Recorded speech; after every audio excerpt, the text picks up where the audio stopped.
Hey guys, welcome to Happy Hour with Raj. It's good to almost see you guys again this week. And I've got an extra special, super cool guest this week. It's Steve Conte. Big silent clap for Steve. All those people out there. Yay, guys. Steve Conte with me this week. Steve, how you doing? Thanks. Hey, Raj. Hey, everybody. How you doing? I'm okay. Just enjoying my little cocktail with y'all. Yes, Well, we might yes. have some underage folks on here, so don't let don't let this influence you any. Yeah, Okay. we're not encouraging you, but we're gonna take part. Yeah. There we go. Give me What are you one. drinking there on happy hour, Raj? I've got a glass. What I try to do is I drink local wines because I'm out here in the North Bay Yeah. area. So All right. You're in the Napa area, right? the Sort of. Napa area. So I drink every week. I try to like feature a new California wine. So this week I've got like a cool climate red Monterey County red wine. And Woohoo. believe it or not, Steve, when you do come to visit us, we have a Japanese chef who shows up randomly during Happy Hour with Raj. Yes, and he's right behind me. He goes in the kitchen. He starts making sushi and other Japanese dishes for us, and he usually shows off all his cooking and stuff. But No he can't be, kidding. yeah, he can't be here today, but he usually shows up every when he feels like it. Wow. That's We're, awesome. we're not even sure if and when he shows up, but he does show up, and he shows up like probably every second Tuesday or something like that. He just starts cooking for us right here on the spot. Oh man, that's amazing. Yeah, and Eh, sorry, go ahead. No, and where's it that you exactly live right now? You're in Well, Marin, you said? yeah, Marin County. You said you had some Oh. some family out here or something like that. My cousin used to live out there. Let me think. Who do I just have a couple of friends out there, and in SF and um, yeah, the surrounding area, Mill Valley. Yeah, You yeah, know. yeah. I'm really close to Mill Valley. I mean, I came out here actually 10 years ago to record a record when I was still living in Japan. So we had to deal with a label there. And my friend was from here, the guy that was in the band. I think you met him a long time ago, Brett Boyd. He was, Beautiful losers. yeah, the Beautiful Losers. Yeah, exactly. So we came here to record an album, and Brett was from here. We worked with the producer here. I don't know if you heard of John Rewind. Do you know a guy named John Rewind? He's a kind of well-known Bay No. Area producer. He's worked with a lot of different like rock and pop bands, and so we came out here to work with him in his studio, and I fell in love with it, and ended up marrying a woman here, Oh, right on. Good for and then you. ended up moving here and from Japan, and it's like I don't know. I love it here personally. You've been here before, right? Oh yeah. Well, I'm not to your place, but Yeah, you know, but in out to Northern California. I never. How's the quote go? I never spent a winter so cold as a summer in San San Francisco. Francisco. Mark That's Twain. actually really true, man. San Francisco is like nothing like it is here. It's like as soon as you cross that bridge, you get over here into the banana belt, and it's just like warm and sunny, and everyone's wearing shorts every day. And then you go to San Francisco, it's freezing cold, and everyone's in a bad mood. But you just get over that bridge, and there's like rainbows and wine country, and everyone's gonna smile. Everyone's smoking a ton of weed. Everyone's sort of like really happy all the time, and it's actually true. That's not There's a lot of truth to that. And when you come here, you'll see it. You get over the bridge, and suddenly everyone's in San Francisco and they're stressed out and they're in a big city, and it's Oh, very strange. It's a really interesting dichotomy, and that's why I love it here. I get a little bit of everything every day. Skiing, we beaches, skiing. everything. Wow. Oh Tahoe, man. Tahoe's only 2 hours away, man. We can be up in Tahoe in 2.5 hours, Oh right. and then we could be on the beach here like in 45 minutes, and then we're just like next to the bay, wine country. So it's like, I mean, I'm here and I'm having a hard time getting out of here.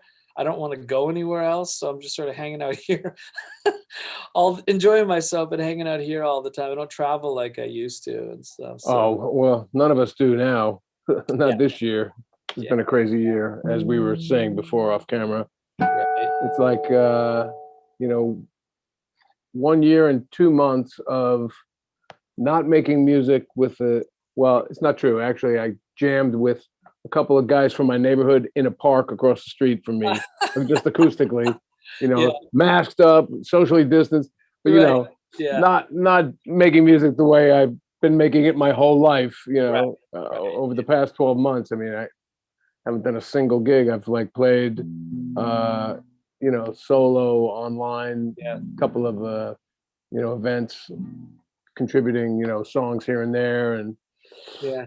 but yeah, live on stage, boy, I'm starting to work out now and get in shape for when, like, Yeah. later this year I'm gonna go back with Michael Monroe. We're gonna go to Finland.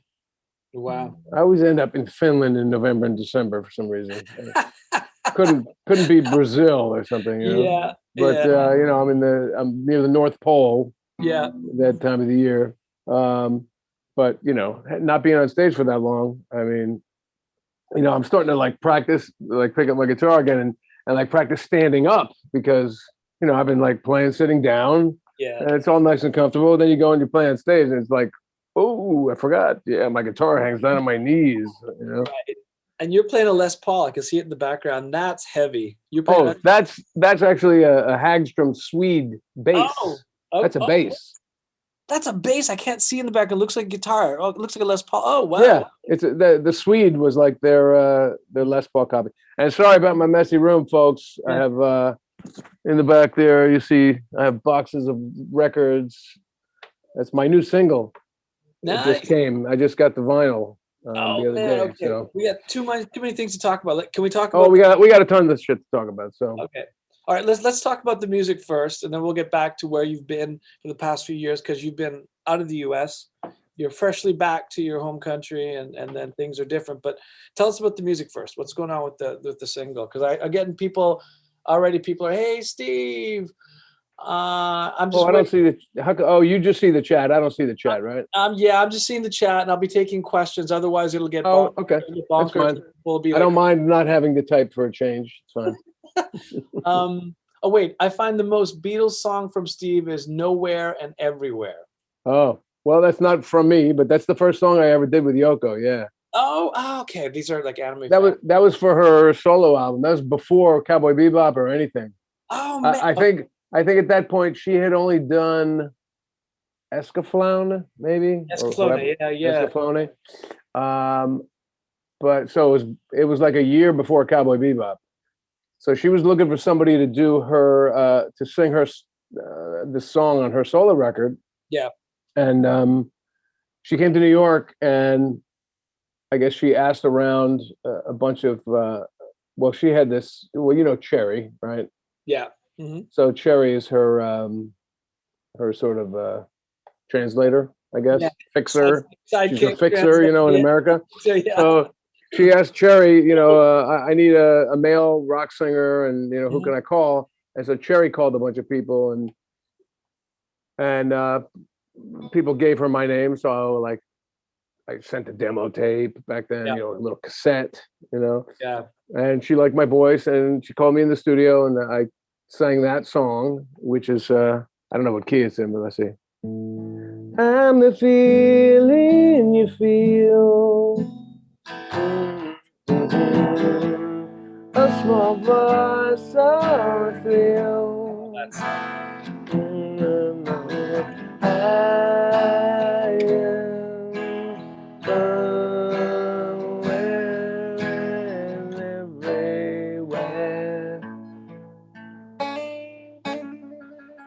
Yeah, it's very Beatly.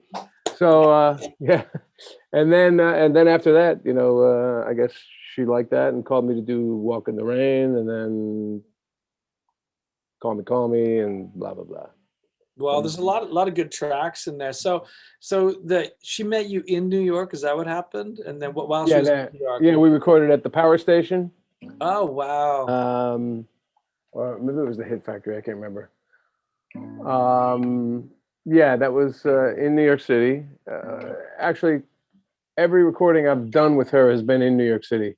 Really? And I went to Japan twice to do the live shows. The first one with you, and then and then the 20th anniversary.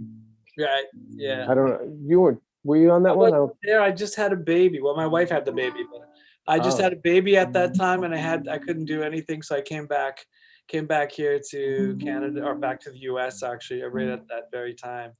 That was 2009, I believe. Yeah, we were just having a 2010. 2010. Yeah, my son was born in 2009. So yeah, I had canceled a couple of tours too, and my son was born, there was going to be no way I was going to miss that. So Right.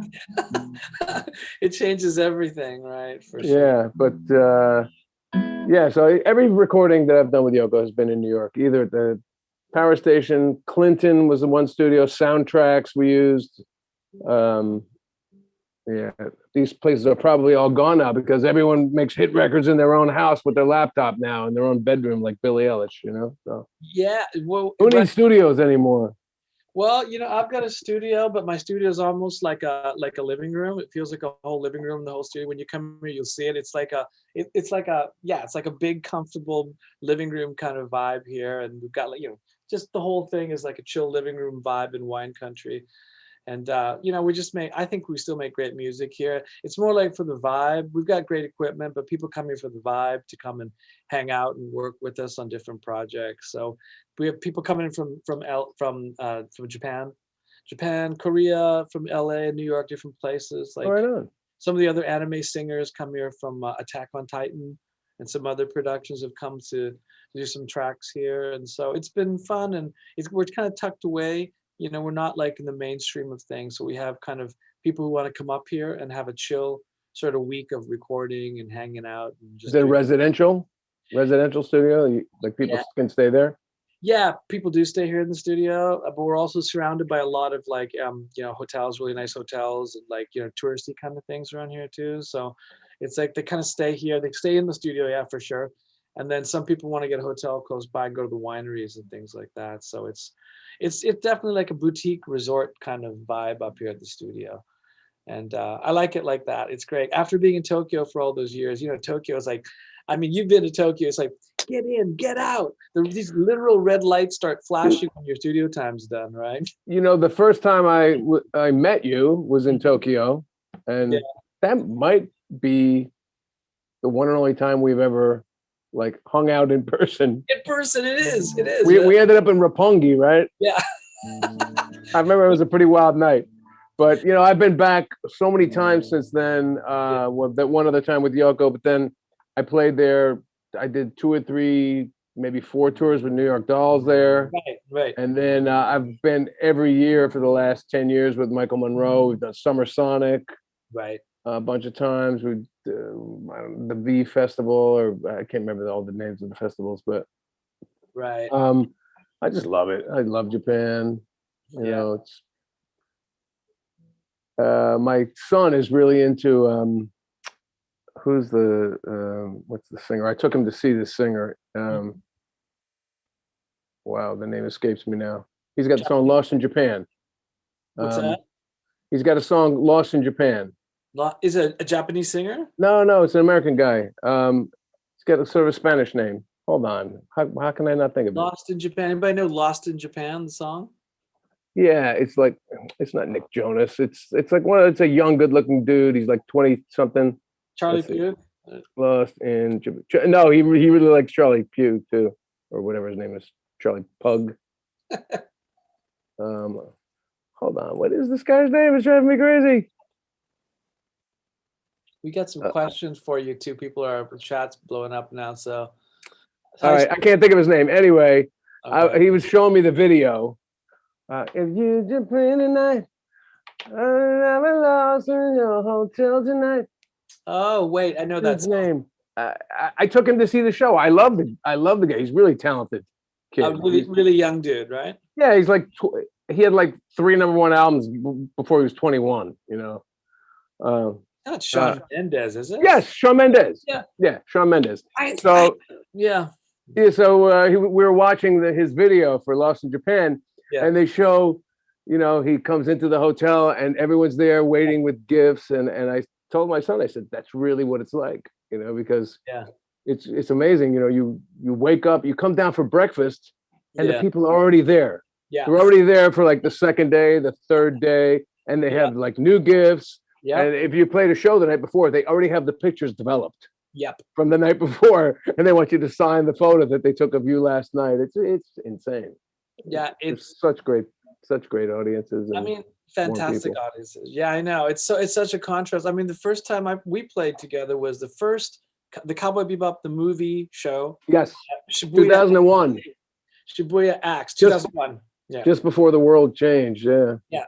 Exactly. Exactly. That's where everything changed. And Yeah. I remember. Did you keep all the books and everything they gave us at Shibuya Acts? Do you remember all the little things that they get? Hang on one second. I'm gonna bring this for a little memorabilia. Hang on one I second. probably do. I have way too much stuff, but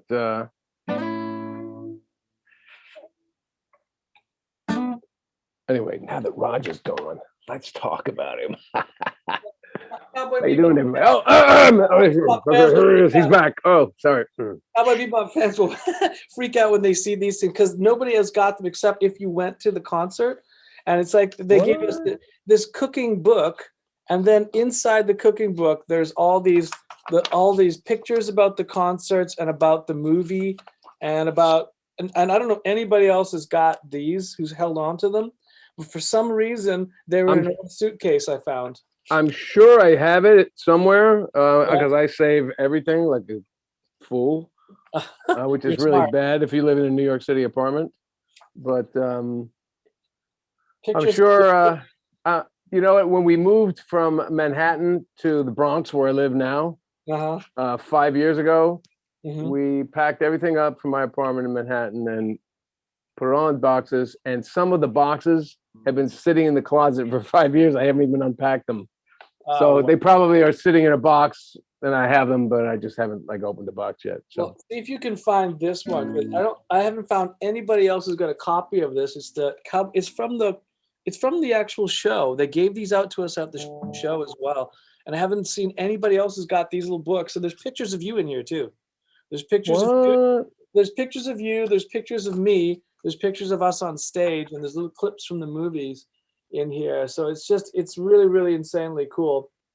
Wow. Yeah, it's a whole bunch of stuff. And I have a few pictures of that concert as well. Some great pictures of us. But yeah, see if you can find this book. I'm sure that this is going to be like some kind of crazy collector's item because Cowboy Bebop is still so popular. I know it's nuts.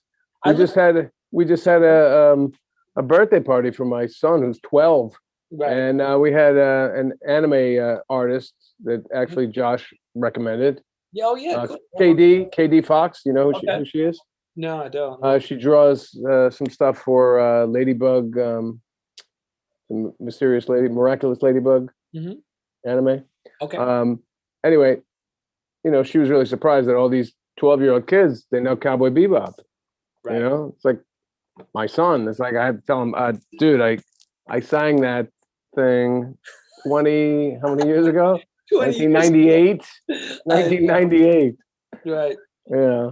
You know, the one regret Right. I have is I had a box of demos of old CDs with you singing on some demos for Cowboy Bebop.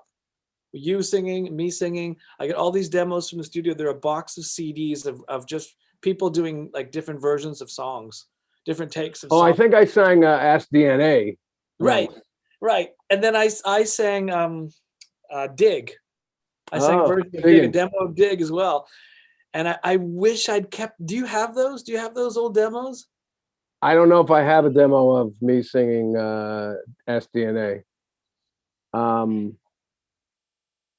No, but I remember with digging, I just tried to do my best Johnny Cash. You know?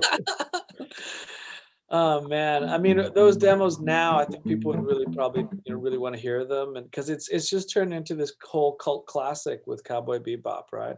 It's just like an endless cult classic, and the whole thing. I think you went and you jammed with Yoko and them online or something. Didn't you do something? Oh, this past summer, yeah, we had yeah, she did a thing with the live webcast with the seat belts Right. Yeah. and the orchestra and everybody playing live, and then me and Mai Yamane, Yeah. My hand. we did the Rain duet. Yeah. Yeah. Yeah, which we had done on the 2010 Right. 20th anniversary show on stage, which was lovely. But we did that, Mhm. you know, filmed it separately and like sent in our film, and then they put it together like magic. Well, You know, we 'cause did. we couldn't be in the same room. So Yeah, what are I you gonna do? know. We did the same thing. We did a version of the Real Folk Blues. Did you hear that one? It was like we did all like anime singers, a bunch of different singers, and I did something for the Real Folk Blues. to raise money for COVID with a guy named Mason Lieberman. He put the project together and he just called me up and said, "You want to sing on this version of the Real Folk Blues?" And it hit #6 on Billboard. Wow. Yeah, it was nuts. It hit #6 on Billboard, #1 on Amazon. And I was like, what is going on? And I can't remember, they sold like 50,000 copies of the song or something like that. We raised $56,000, if I'm correct, Wow. for Great. COVID charity. We expected maybe, a couple $1,000 to give to Doctors Without Borders, but it was just like a testament to how powerful Cowboy Bebop still is. Yeah. How it's still, in people's subconscious. And yeah, I was just super surprised to see that it was that popular, right? Oh, bro, there is a company in Yeah. or an orchestra. They're Yeah. called the Cowboy Bebop in Vivo. They're from Colombia, and it's this big orchestra, and they play all the music from Cowboy Bebop. And they wanted to get me to come down there, and I couldn't because of COVID, But they wanted me to last summer to come down to this festival in Colombia and perform with the band, and it would have been a gas, but I couldn't do it. Dude, hey man, if they have but space. Colombia, I mean, they had one guy, his name was Chris. He speaks pretty good English, so we were able to, get by on a Zoom call. But yeah, it's crazy. It's like international language of anime music.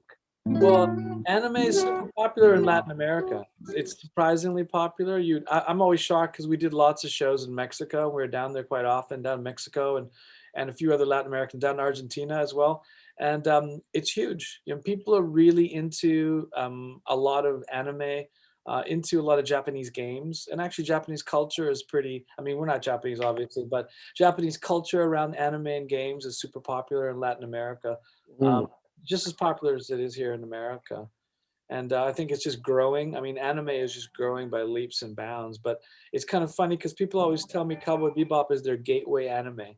They kind of start with that and then they get hooked on the whole genre. And the music, I always hear, you must hear the same thing. The music is what draws everybody into it, right? They just love it. Yeah. And, I'm always reminded that Yoko told me early on when we were doing the music, she said the cartoon, the animations aren't drawn yet. She said they're going to listen to our music. They gave her the scene. They said, this is what's gonna happen. We need a song for this scene.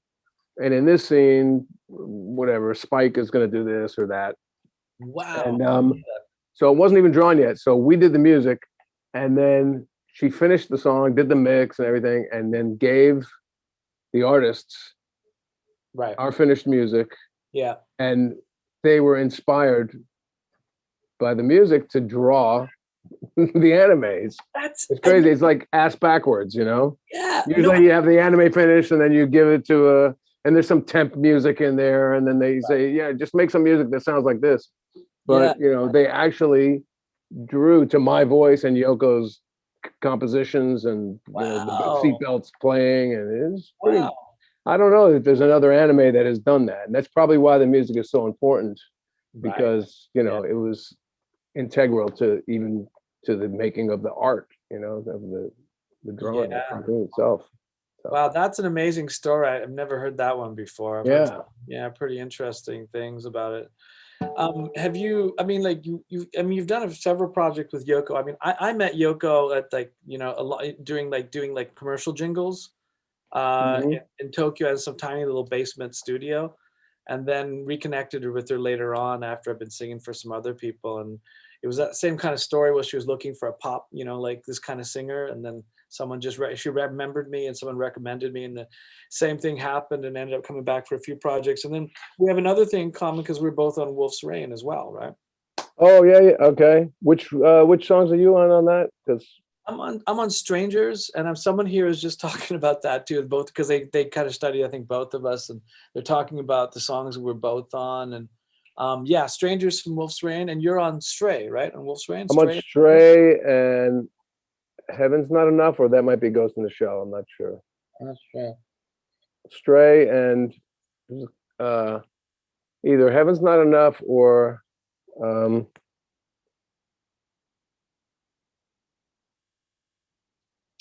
Does anybody out there know? come on, what songs am I on, people? Someone's going, too many good songs. Heaven's Not Enough.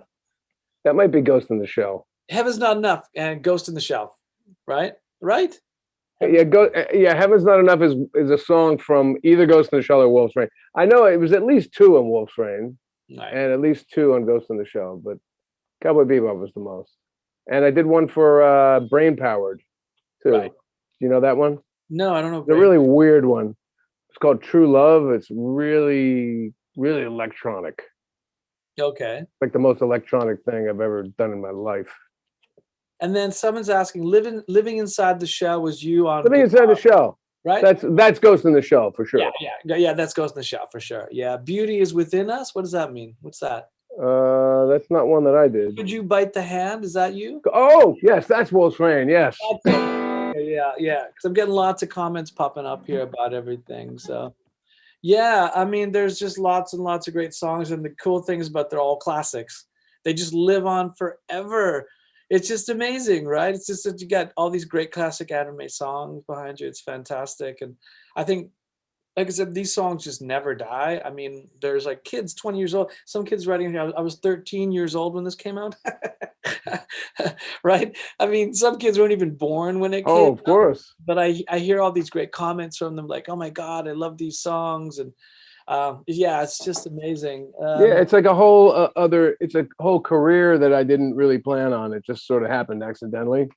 They go, "Oh, and you're the guy from Cowboy Bebop too?" And I'll go, "Well, yeah, but I'm a songwriter, and I have my own rock band." "Oh yeah, well, forget that, man. We don't want to know about Cowboy Bebop." Yeah. Like, I know it overshadows everything I do too. It's like, and they're like, what? You really? I didn't realize when I moved to the US, I just didn't know how popular it was because it wasn't that popular in Japan. It was in the US that it really picked up steam, right? is that right? I didn't know that. Yeah, it was US with the American audience really was the audience that picked up on it more than the Japanese audience.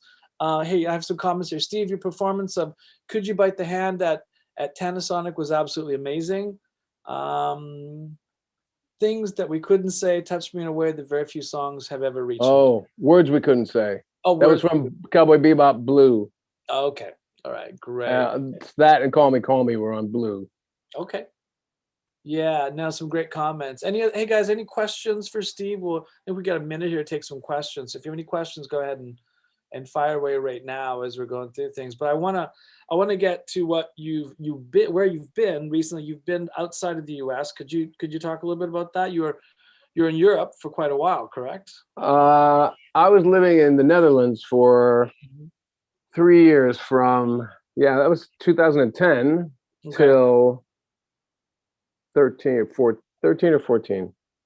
I guess 13. And then, I came back to Manhattan, and I lived in Manhattan for another 2 years, really. And then we moved out of Manhattan to the Bronx. Nice. I love the Bronx. Nice. And so tell us. Trees and hills, and and a little more space than Manhattan. And I got 3 bedrooms here, and the 3rd bedroom is my studio. So sweet. This mess that you see me in right now. I got a couple of questions, Steve. I'd love to hear your memories of Tanasonic, if possible. It was my first trip to Japan and one of the best days of my life.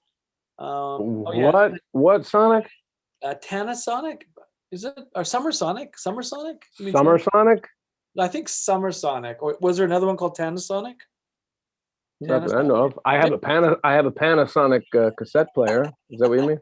Right. And then I get one more question, Steve and Raj too. What was it like working with Tim Jensen and Chris Mosdell? They write some of the best, trippiest song lyrics I've ever heard. So let's you answer your question. We'll answer the next one together. I love Tim. I haven't seen him. I've tried to reach out and be in touch with him. He was last I knew he was living in Washington State, I think. Okay. Near. Tim is he back in the US? I thought he was still in Japan. Okay. maybe he is. You know, it's been so long, but I really connected with him. I really liked him a lot. Him and Mai. I remember we had a My Yamane. special, yeah, we had a special kind of hang one night. Just a great dude. You know, big dude. Yeah. You know, just really tall and hilarious and Yeah. um, yeah. I don't know. I never got into really figuring out his process for lyric writing or anything, but you know, it's got to be pretty, yeah, like I say, trippy and inventive because some of this stuff, if you just read the lyrics to these songs without like knowing what's going on in the anime, and most of the times I don't know what's going on in them, so I'm just like singing them, going, "What the heck am I singing about here?" You know, Gates. My daddy dug Gates for his whole life. What is that? You know. So, but I mean, they know the anime story, and then they write the words from that, I guess. But Yeah.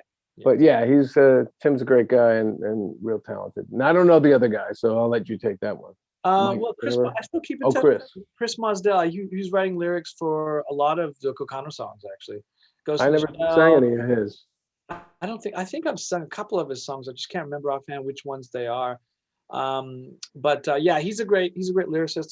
He started off writing for Yellow Magic Orchestra. He's written for Eric Clapton, Michael Jackson, lots of different people, but a lot of Japanese artists that I mean, for years and years. He lived in Japan for like 30 years, I want to say, writing lyrics for a lot of Japanese artists, and also writing for a lot of international artists from England originally. But I know he's moved back now. He's living in New Jersey, actually, close to you.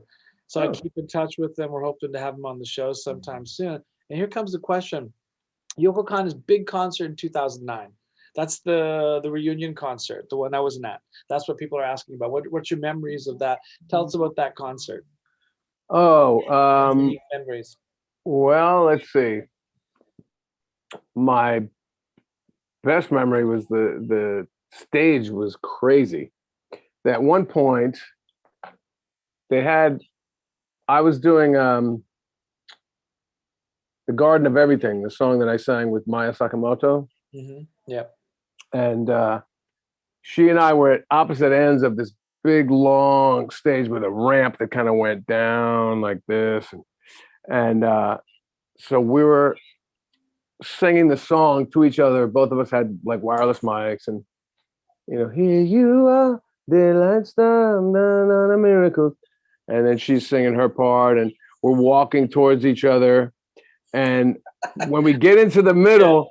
Yeah. Like there's a ramp, no one can see it from the audience, but there's a ramp, and she goes down into the floor, and I continue on. I sing up to the end of the song, and I go up to the end of the stage, and like I finish the song, and the crowd, you know, applauds, and I take a bow, and then this guitar shoots up from the stage opens, and the guitar shoots up, and then I grab it and I do "Could You Bite the Hand?"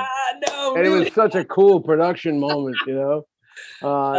That's like my highlight memory from that. Is like the most like stage production I've ever, well, close to it. I've done some crazy industrial commercial gigs where I've had to sing with like flash pots and bombs going off behind me at 8 a.m. Those were pretty weird too. But that was a great like really great production, and you know, she pulled out all the stops for her 20th anniversary of the seatbelts. You know? Right. Yeah.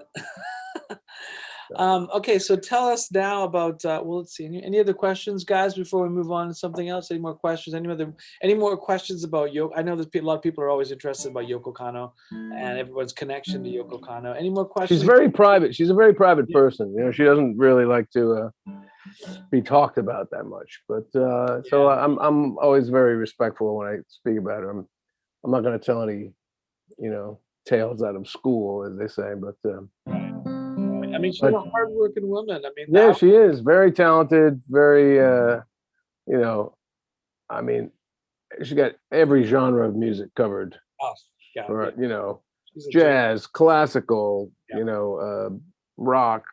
I don't know, Brazilian, even like drum and bass. You know, all kinds of shit. Love so. it. Got a question for you. If you weren't a musician or you weren't a musician, what would you be doing instead? I'd be dead. Be buried in the ground somewhere? Well, I mean, yeah, it's one of those classic, music saved my life stories, right. because when I was younger, I was a little bit wild, shall we say, Yeah. and I was a little aimless, kind of dabbling in a lot of questionable things, and one morning I just woke up in a really bad place. I was like, where the heck am I? I got to get my stuff together. And that day, I went and I enrolled myself in college and started taking serious guitar lessons, and just like went from that life to this life and never looked back, really. Okay. Okay. So, yeah, I mean, if I wasn't doing music, uh, I have no idea. I have no idea. I mean, what else do I like besides music? I used to really be into scuba diving. I was a scuba diver for 20 years. Um, Went all over the world doing that. That was a blast. But Nice. now that I got kids, I kind of like not really feeling like I want to jump into that danger, because I almost lost it a couple times there too. Like you're Right. down 130 feet, and all of a sudden your all your dials, your diving computer. You dive with a computer. Yeah. My diving computer died. Down there. I couldn't tell how deep I was, how much air I had. A little too much. Scary. So no more scuba diving, or at least not now anyway. Maybe when my kids get older. Yeah, there's not much else that I would do as a career. I mean, I love computers, although I'm not like a computer geek. Like I don't know what I'm doing like to fix it, but Yeah. I do like working on computers. I like computer recording. I like doing music on computers, and Yeah. so I don't know. You know, it's still music, but I would, if I wasn't a singer and a songwriter and a performer, I'd probably just be writing songs for other people, producing other people. Okay. Okay, great. I mean, I got a couple more questions for you. Okay. One question from Joe One Wing. My question is, could I mail you Cowboy Bebop vinyl and have you sign it, Steve? That would be about vinyl. Yeah. Hmm. That would be a little difficult. Mm-hmm. Um, let's say no. Just because I don't want to be responsible for your record coming through the mail, and what Okay. could happen to it, and then what could Okay. happen to it on my end, and when I Right. send it back. Maybe If you something. ever come to a show, Yeah. Joe, is that your name? Joe One Wing. Yep. Joe One Wing. Is that Joe One Wing Promotions? I don't know. Joe Ask One. him. Are you Joe One Wing Promotions? Joe One Wing, can you tell us? Are you Joe One Wing Promotions in the chat? Okay, I'm not hearing anything back from yet. Okay, some other Because I questions. used to work with a guy who promoted my records to radio. Oh, His okay. name was Joe, and his company was One Wing Promotions. Um, I wonder if that's him. But I don't. No, I don't think so. He's not responding to that. okay. Anyway, Joe, if you're listening, come to a show, any show. Right. My solo shows, a Michael Monroe show, Mhm.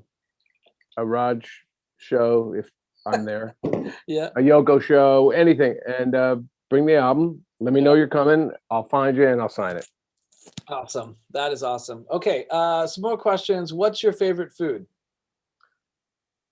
My favorite food. Well,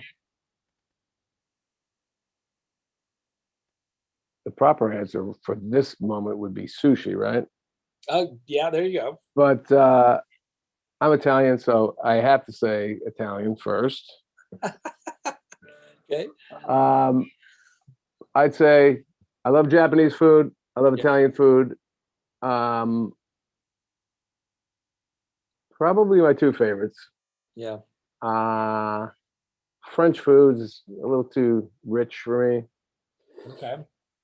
Yeah, basically Italian and Japanese. Okay. All right, cool. All right. Well, Yeah. you let's see. I'm of Indian descent, so mine Oh, first is I love Indian food. I'm sorry. okay. Oh man, give me a vindaloo anytime when it's chana shag.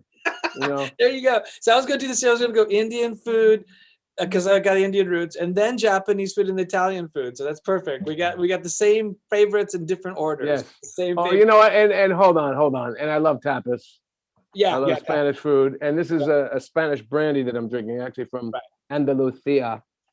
Well, I mean, it smells like sherry. It's like amazing. I've had this bottle for probably over. I think I got it in 2008. okay. So what is that? It's like 2008. Oh my God. yeah, 2008 to 18. Yeah, it's like 13 years old. 13-year-old ball. Okay. And Wow. you know, it wasn't even the air wasn't even sucked out of it. I just opened it up and it's delicious. It smells like sherry, but it's sweet. Awesome. It's amazing. But I love tapas, and I love Mexican food Okay. too. All right. So, and pretty much anything spicy. Yeah. Korean, I love Korean barbecue. Me too. Me too. Into the spicy food. Um, Chinese, not so much.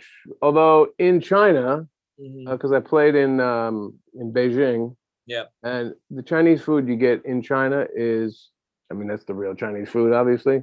Yeah. But what we get over here in America bears no resemblance to Yeah. real Chinese food. I've been to because I've been writing music for games and Chinese animation as well, and so I've been going to China.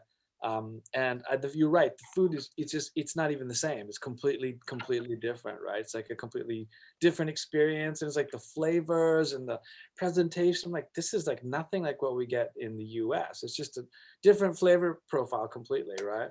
Yeah, and the thing that struck me was the way they use duck. Yeah. Every part of the duck, duck feet, duck tongue, you know, duck bone soup. I mean, everything is duck, duck, duck, duck. I'm gonna tell you the best duck restaurant in Beijing, and it's called, I shit you not, Big Dong. I have pictures to prove this. The guy's there. He's a huge Chinese dude who makes duck, and his last name's Dong, so he calls himself Big Dong. Oh man, my friends didn't believe it. I had to take pictures and send it back for them. So anyway, the best duck restaurant in Beijing. Go to Big Dong's for the real duck. There you go. All right, some more questions for you. What's the strangest place you performed, traveled to, Steve? Strangest. I think Beijing Pop Festival was pretty strange, actually, Okay. because I played there with the New York Dolls, and they had asked us before we got there Mhm. for a copy of the lyrics, you know, because they're still communist, Oh yeah, yeah, that's right. and so they wanted to check and make sure we weren't going to sing anything subversive, you know. Right. Like Meanwhile, free Tibet movement. meanwhile, do you know who else was on this show? And hold on, was it NWA? I think it was NWA. NWA. Wait. Who does fuck the police? That's NWA. Okay, NWA. so NWA was on this show with New York Dolls, and they were worried about us, you know. Oh my And god. so yeah, we were out there playing on stage, and you know, a couple of the kids in the front row, you know, they tried to get up, you know, to like clap, and the cops just said, "No, sit down." You Yeah. know, and it was like bizarre. Like, could not show any like emotion Yeah. Yeah. or you know, like what we do, you know, in America or most, you know, Western countries, where you can Yeah. stand up, you can cheer, you can jump up and down, you can dance. I mean, it was none of that. Everybody had to sit in their seat and behave, you know. Okay. So that was probably the weirdest gig I ever did. But Okay. you know, I've been some weird places though, you know, the North Pole, you know, in Finland, you know, way up there, like Yeah. ski resorts way up north, and Croatia. I did a really weird festival in Croatia once with Uh-huh. the Dolls and Sonic Youth, and yeah, most every other place has been just pretty great and normal and, you know, rocking. Okay, I got more questions for you here. Okay, they're asking where they can find music from both of us. Obviously Spotify. So we can just go to Spotify, right? Apple Music, yeah. Amazon, depending on what country you're in, you know, Amazon UK, Amazon.com here, and Mhm. you Yep. know, I'm on Apple Music. You know, all of the CD Baby is my distributor, so they Right. put it out everywhere. Deezer, if you're in Europe, is one of the apps that has it, and you know, all the usual places. Just Google it. Right. Yeah, me too. Same thing, guys. You can just go to Google is your Spotify. friend. Right, exactly. Google, Spotify, Apple Music. I think you can find both of us there if that's what you're looking for. Yeah, Google Play. Probably is Rhapsody still around? That still Rhapsody's exists? still around, Is but I it? don't think anybody uses it. It's kind of bizarre how much they spent on it and nobody uses it. Same with Tidal. Nobody uses Tidal and they spent billions of dollars on Tidal. No I one uses. never even heard of that. Yeah, it's crazy, and it's Jay-Z and your buddy Tony, with the famous producer, the Italian producer, Italian American from Interscope. Tony Bon What's his name? Jovi? No. No, no, no, no, no, Tony. no. Tony, Jimmy Iovine. Jimmy Iovine. Jimmy Iovine. Yeah, Jimmy Iovine, and I Oh think yeah, they got Beats together. They yeah, made the headphones. Jay Z right, and Jimmy Iovine. right. And so for all the young people out there, Jimmy Iovine is like the one of those super producers that everybody knows, and Steve's worked with absolutely everybody and knows everybody out there. So he's worked with Jimmy Iovine, who started Interscope, which is basically the start of Jay-Z and Wu-Tang Clan. I mean, any big band out there, Imagine Dragons, any big band out there you can think of is, I mean, Jimmy Iovine has something to do with them in some way. It seems like, he just, in the '90s he was just like this huge music mogul, right? Him and the guy from American Records, Rick Rubin. Rick Rubin. Rick Yeah. Rubin, yeah, those guys. So anyway, you can find music from both of us on Apple or Spotify. And let's see, any advice for musicians who sometimes feel like giving up, Steve? Um boy, you know, let me think about this because it ain't easy, let me tell you. Yeah, And if you know, some people they might look at me or you, Raj, and think, "Oh, these guys got it made," and you know, but you know, it's just as hard yeah, living day to day doing what we do as you know we freelance, you know, basically we work for ourselves. yeah, You know, if the phone doesn't ring, then you got to go make hustle and make something happen, you know. yeah, It's like not like we have a boss and we go into an office and we punch a clock and get our 40 hours and our benefits and all that, you yeah, know. So you really got to fend for yourself. So you know what I always say to young musicians is you got to really want it because you know if I was just looking to make money, this is not the business I would have chosen. You know, sometimes you make good money, and yeah, sometimes there's months where you make nothing. You know, and if you're not doing something you love, I love what I do, and you know, I will never stop doing it. I mean, I might get bummed out at times this didn't happen or that didn't happen, or but I have never seriously ever considered quitting right, music. You know, I mean, maybe, you know, as I get older, maybe when I'm 80, I won't want to go on the road anymore. I don't know. But as of right now, I still love doing what I do. And, you know, if you're getting, to answer your question, if you're getting bummed out, I'd say, you know, take some little steps and don't try and conquer the big mountain, you mhm, know, like start small. right, And, you know, instead of like, say, hey, I want to play Madison Square Garden. Well, forget that, man. You know, I've been in this business for what 35 years or whatever or more. I don't know, but you know, I played Madison Square Garden once. You yeah. know, Well, and that's awesome. and You got that's it. You know, it's not like I do it every week. You know, and that was like back in 1986. So I haven't played it Madison Square Garden in like 30 years or almost 40 years. So you know, but think about like small clubs, start small, put out your record in a small right, area, focus on your local, and you know, and you'll get feedback and you'll know if you're doing the right thing, if you're not, and you know, listen to what people say. You listen to people you trust and hopefully it'll catch on. yeah, yeah, and manage your career properly too, right? Focus on it. Manage it as best you can. Like some people treat it like a hobby and then it treats them like a hobby. So I always tell people, treat it like a profession, and it'll treat you back like a profession. Then it becomes a commitment instead of just like, hey, I'll pick it up once in a while. Just you have to love it, right? Me too. It's like hard, but you got to love what you do with everything and put everything into it, right? You can't put 10% in and expect 100% back.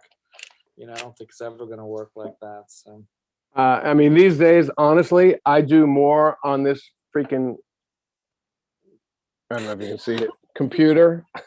I do more on this laptop than I do like on the guitar, yeah, because, you put out a record and then, you spend so much time like promoting it and, doing other stuff.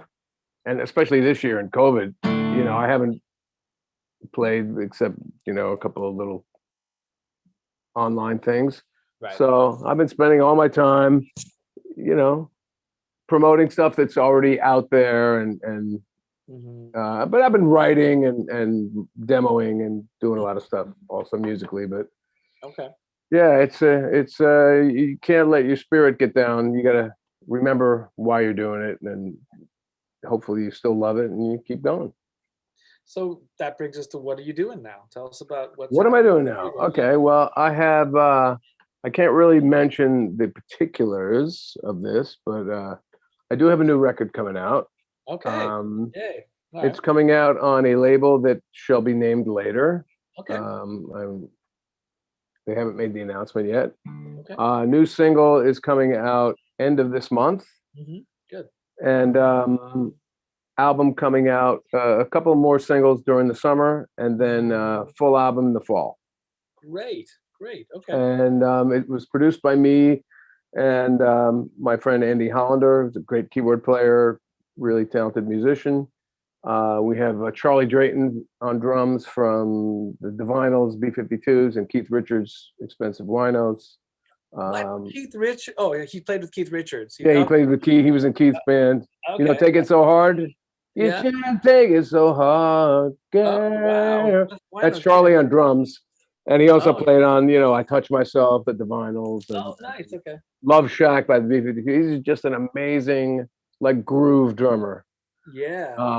And it's a rock and roll record, but it's kind of punky, it's kind of stonesy, and it's got a couple of real beautiful ballads too, gospel-y sort of ballads. So I got some lovely girls singing on it, and also my 12-year-old son makes his debut on one of my records singing on this.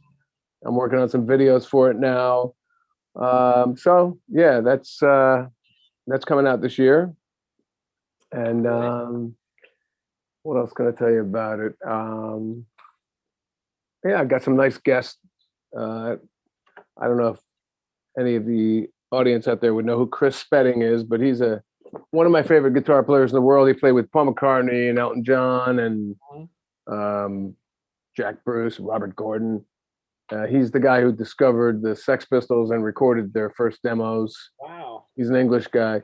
Yeah, I got him to play guitar on one song with me, and yeah, so this it's a really nice, dirty rock and roll record. Rock and roll record. Nice, man. You're true blue rock and roller, dude. You're the real deal. So we got time for a couple more questions, guys. Any other questions we've got? This has been fascinating, enlightening, privileged. Okay, some comments. Have to run. This has been fascinating, enlightening, and I feel privileged to have caught this. Thank you, both of you, for this chat, and stay safe. Your classic diversity of song range, Steve, sweet. Yeah, some great comments. One day, one step at a time.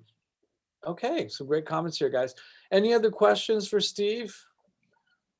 Anything else you guys want to ask him? Oh, I want to say something. Sure, okay. Any songwriters out there listening in the chat? I believe we've got several songwriters out there. Yeah. Well, if you don't know, the company that Raj is familiar with, Strawberry Hill Music, quite familiar with, I would say. Yes. Is going to host a songwriting workshop this weekend, Saturday, May 5th. Boy, that Spanish brandy's really going to my head. Saturday, May 15th. I'm going to be doing a songwriting workshop. It's my second in the series, Okay. which I hope will continue on.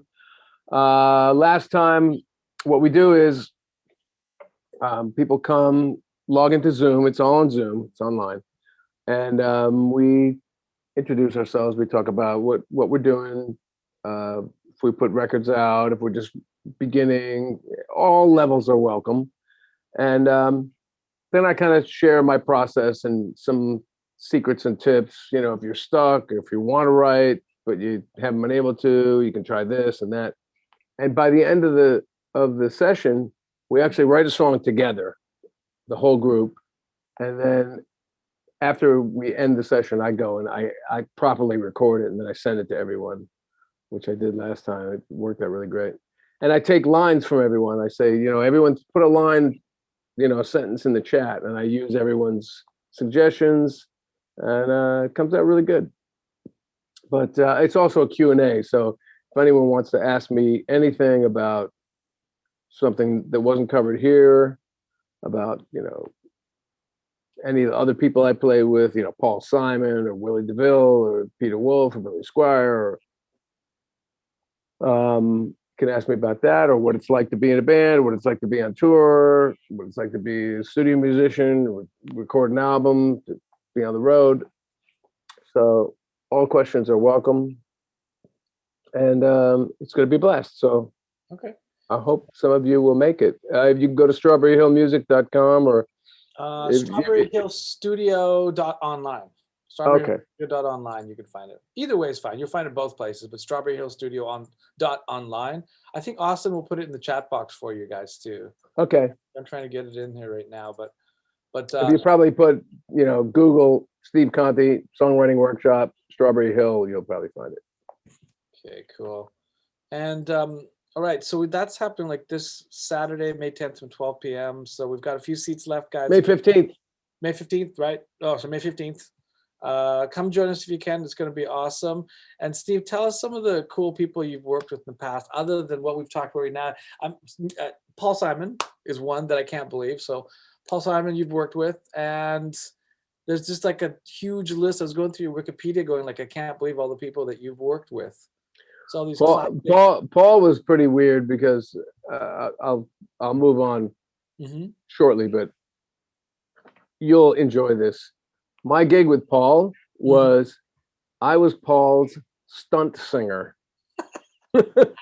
So for all his rehearsals for 10 years, from the year 2000 to 2010, I would go to all of Paul's rehearsals, as including Simon and Garfunkel when he reunited with Art. And I would be Paul. When Paul wouldn't want to sing, I would be the guy. So he'd go, all right, Bridge Over Troubled Water. Steve, you take it this time. I'm going to take a break. And I would be standing there singing with Steve Gadd on drums and, you know, Baghetti on bass and all his African guys. And it was incredible. You know, so I learned a ton. You know, it was one of the greatest musical experiences. So, yeah, but I didn't actually record with him or anything. But, you know, 10 years of that will be like going to school for anyone, I would think. Absolutely. Peter Wolf is another guy I work with from Jay Giles. You know, most of you probably know, if you know anything from Jay Giles, you probably know Love Stinks or Freeze Frame or something, but that's my least favorite stuff. I like the old, early stuff. And Peter's had some great solo records too. He's a really soulful guy and just a great performer. I mean, he kicks Mick Jagger's ass. On stage, yeah, he's great. Who else do you know of? Billy Squier, you know Billy Squier?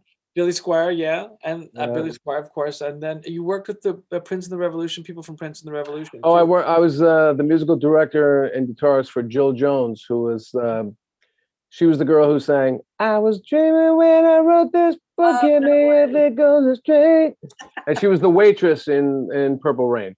Oh no! So I was her musical director for her band, and we were supposed to tour with Prince, but that didn't happen because his record at the time, which I think is his greatest record ever, Sign of the Times, wasn't selling over here. So he just released a movie Sign of the Times movie and toured Europe and canceled the American tour. So, yeah, that was a real experience working in the Prince camp.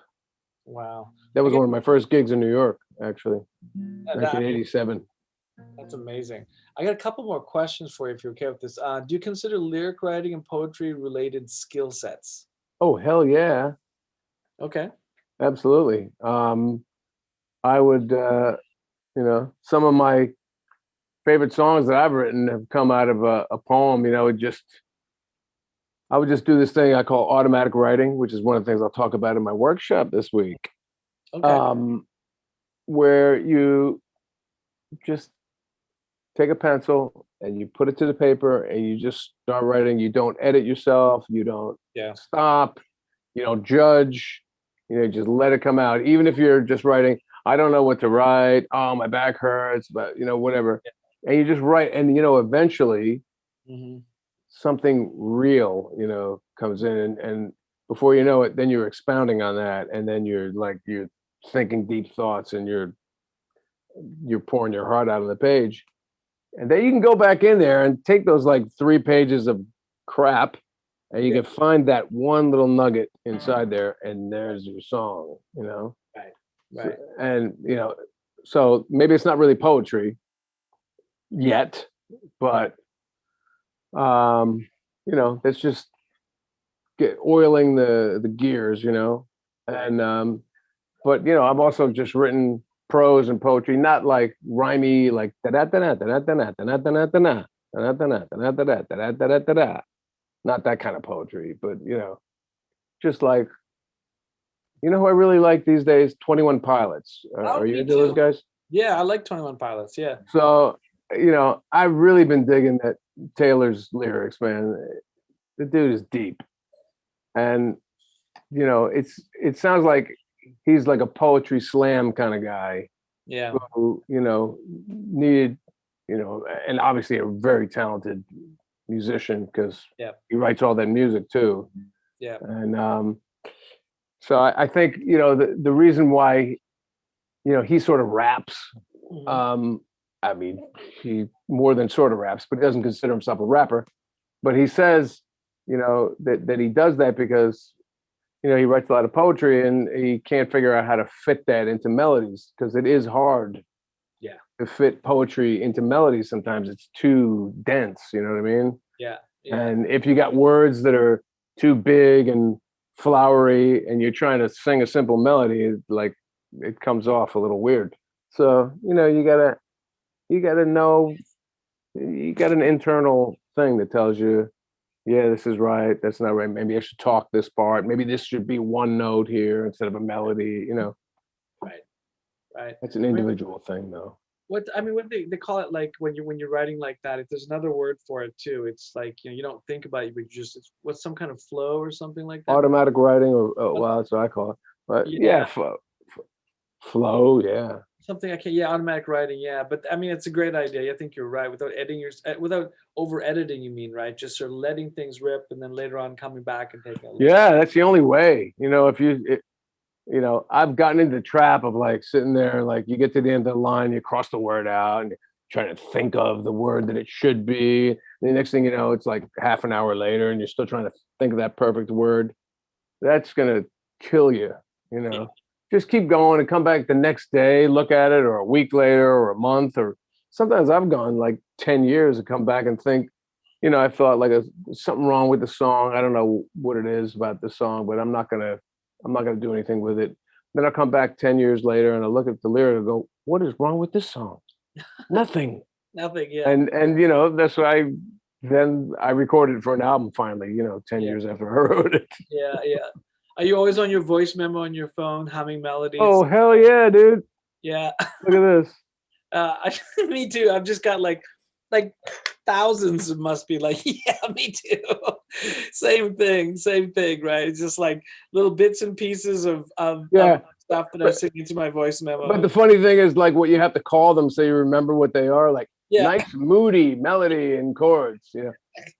I know it's the same thing. It just goes on and on. I could just scroll down to like 1,000 of them, little bits and pieces. And you're right. Then you go back and we had this one day or a few days we had nothing to do, and you go back and you find these little gems in there, right? Some great melodies and great Yeah. ideas, right? Well, that's the idea. You have to remember to come back and check them out because, like when I was a kid, I remember reading an article with the guitar player Peter Frampton, and he said, "Yeah, you know, when I write songs, he says, I'll just get all these ideas, you know, and I'll just put them down on a tape, you know, and then a week later I'll come back and I'll listen to all the bits, you know, I'll put them together and make a song."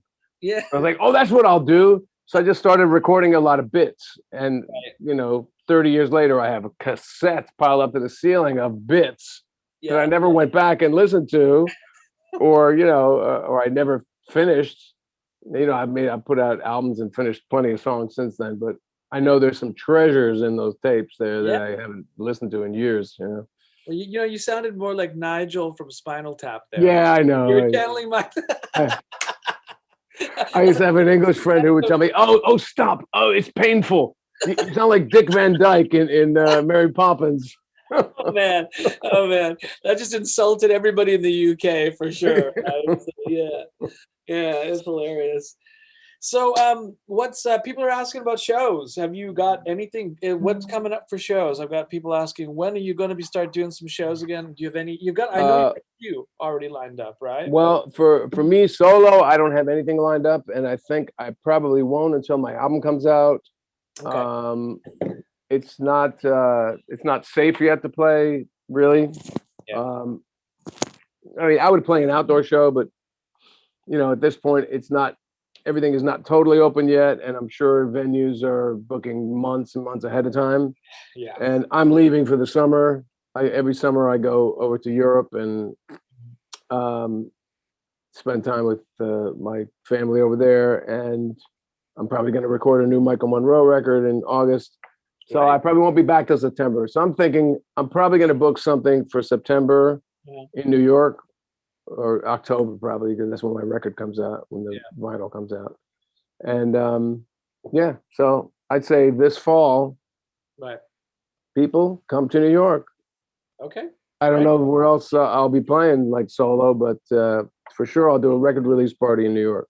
Fantastic. Okay, there you go, guys. That's it. That's okay. Crossing fingers for better times for y'all when your record comes. Me too. Yep. And thank God for digital media storage. Otherwise, I reckon Steve would need an entire library for all his unfinished works. Well, you know what? They haven't been transferred from cassette to digital yet, but that's a project for a rainy year. Okay. Live streaming, please, if you have some show of new release someday. So yes, I think that's a great idea, Steve. Do some shows from the comfort of your home where people can stream them. I had planned on doing that, but this COVID thing it just knocked everybody for a loop, and you know, I ended up being a chauffeur this year for my wife and kids. You know, we don't take subways in New York, so I drive them into school every day, and I pick them up from school every day, and then I just have my afternoons here to like work on music, and then I run and pick them up, and I come back home. And so it's been just to try and get a couple hours where I can do something like that has been a challenge. But that's great. I do want to. Okay, fantastic. I mean, we got to set something up for you, man, to do some live shows. Steve the Family Guy, yay! Yeah, well, you know, David loves it. Yeah, man, that's it's better than being a deadbeat. Yes. All right. So any other exciting news for us? Anything else you want to say to everybody out there? This is, by the way, this is going to be recorded. We're going to be posting this on all social media. So if people didn't catch this, guys, you can share with your friends, and please share with people. Of course, share that Steve's workshop that's coming up. We'll send you all a notice on that, so you don't have to worry. If it's not in the chat, we'll send you a notice on the dates when it's coming up, and we're going to post this everywhere, Steve. So are you going to post the full hour-long thing, or just like snippets of it, or the full hour-long thing is going to go up on different platforms? Okay, well, make this the thumbnail. Okay. Yay! Oh, David Bowie! Yay! That'll be the thumbnail for sure. Well, anything else, Steve? If you got anything else to say before we wrap up today? Right now, my album, a new Michael Monroe album. What else? I'm producing a couple of artists, which Nice. is something else that I do. Okay. Producing a couple of artists' records, EPs actually. Okay. People that are just starting out. So, don't be afraid to reach out and see if, There you go. we can do something together, folks. There you go, guys. If you are interested in working with Steve, I guess, do you want to should they just DM you? How do people get in touch with you? My website, stevecontenyc.com. Okay. And, and also, all my social media, Twitter and Facebook and Instagram. And okay. I'm usually either Steve Conte or Steve Conte NYC on any of those. And you'll see a picture of me. You'll know it's mine. Okay. Site, not some bootleg. And you will respond, right? People say, "Hey." Oh yeah. Yeah. Okay. All right. I respond way too much, so. Yeah. Fantastic. All right. I'm not one of those dudes who's like, "How does this thing work?" You'll be all over it. Any other questions? I guess that's it. Great, guys. Well, Steve, thanks, man. Thank you so much for coming on today. We really appreciate Thank you, Raj. taking the time for this. Can't wait for your workshop. I'm gonna be sitting there listening into your workshop as well, and I think it's gonna be fantastic, man. All right, guys. Awesome. Thanks for coming out. Thanks for joining us today. Thanks again, Steve, and we will see you all very soon. All right. Have a good one, buddy. Take care. Cheers. Bye-bye. You too. Bye.